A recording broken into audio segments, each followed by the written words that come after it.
Praise Jesus, Bwana Yesu asifiwe. Another beautiful day to glorify the Lord. So for today we will continue with the topic of bitter fruits, and we are going to talk about another problem related to sex before marriage. Now this especially concerns the girls after they get pregnant, now the problems that come towards being a young mother. So one of the effects or one of the problems of being a young mother is social stigmatization. This is where like you get discriminated by the family, the peers, the community, and everyone surrounding you. This one leads to low self-esteem and even like inakufanya tu unajishusha, like unakuwa so low, like you start even hating yourself and everything. The second one is emotional and mental agony. This particularly takes place, the emotional crisis takes place where like you are transitioning. You were an adolescent a few months ago, now you're transitioning into being a parent. Sasa wewe ni mzazi. Now this inaleta identity confusion kwa sababu like unakuwa so confused because even there are physical changes that are going to take place. Last like vile nasema a few months ago you were an adolescent. Like you were beautiful, you look like ulikuwa unakaa vizuri. Say you've transitioned into a parent, kuna changes zinaweza take place. It like you might get big, you might get thin. Hivyo hizi challenges like zitaleta identity confusion where you're going to like start hating yourself. This is now where the mental agony comes in. Kwa sababu you are going to experience anxiety. You are going to start experiencing suicidal ideation. Like itafika at some point you might even start wanting to commit suicide. So it is due because of like something like because of the transitioning there. The third one is financial stability. Especially this mainly takes place in the life of a young mother who has come from a low income generating family. Like if the financial stability of that family is so low, yet you tend to bring another now, like itakuja kama burden. The baby will come like the burden to the family. Education and career disruption.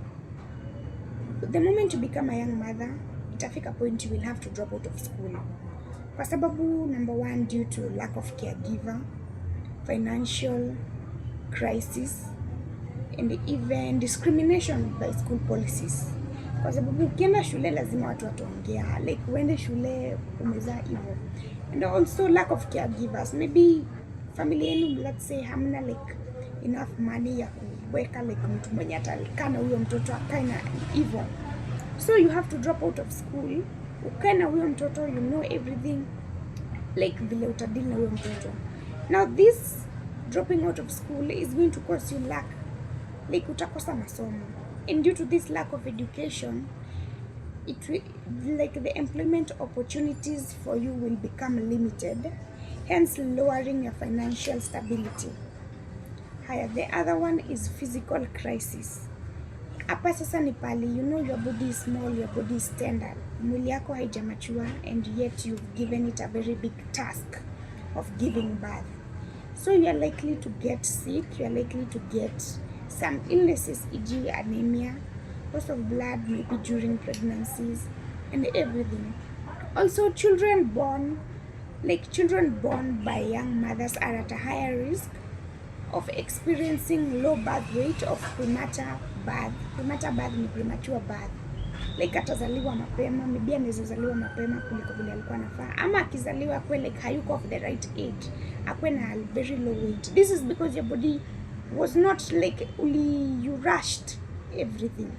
Your body was not ready, haikuwa mature enough to be able to give birth. Haikuwa like it was like ilikuwa bado kadogo. And the last one is lack of support. This specifically happens when you lack support from the man, the father to the kid. Kwa sababu most likely atakataa. So lack of support inaweza kuaffect vibaya tena sana. Kwa sababu even lack of support from family. Juu kuna family watachukulia kama disgrace. Okay, it is a disgrace. Though like kuna zile familia zenye watakuwa like you've so disgraced us so much. Like it is so hurting. Kwa sababu no one will want, itakuwa maybe you're in a family where no one will want to be by you.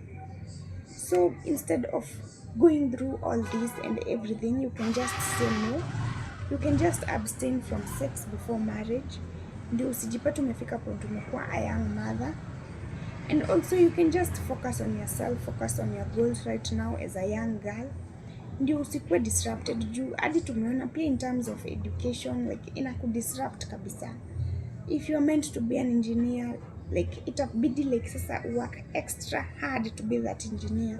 Iji kama ulikuwa engineer at 25, itabidi ukuwe engineer at 30 because kuna ka period katakuwa hapa where you have now to focus on the baby, where you have now to pick yourself up, where you have now to fix yourself.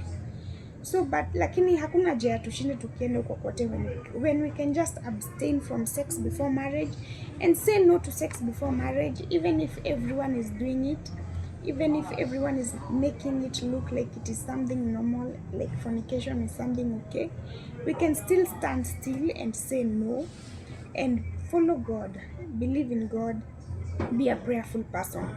Prayer is a very key thing kwa sababu you need to pray for the gift of self-control in order to control yourself and be able to say no.